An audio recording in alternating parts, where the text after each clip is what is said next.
আজকে বাজারে যাব একটু।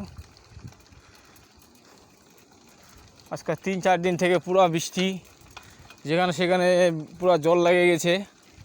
তার জন্যে বাইকটা বাইর করে নিই, ছেলেটার সাইকেলটা নিয়ে একটু বাজারে যাচ্ছি।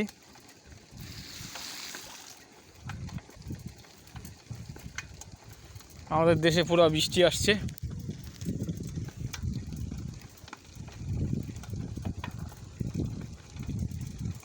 দেখতে পাচ্ছেন চারিদিকে জল আছে ড্রেনগুলোয়, ড্রেনগুলো দেখা যাচ্ছে না, যেখানে সেখানে রাস্তায় জল।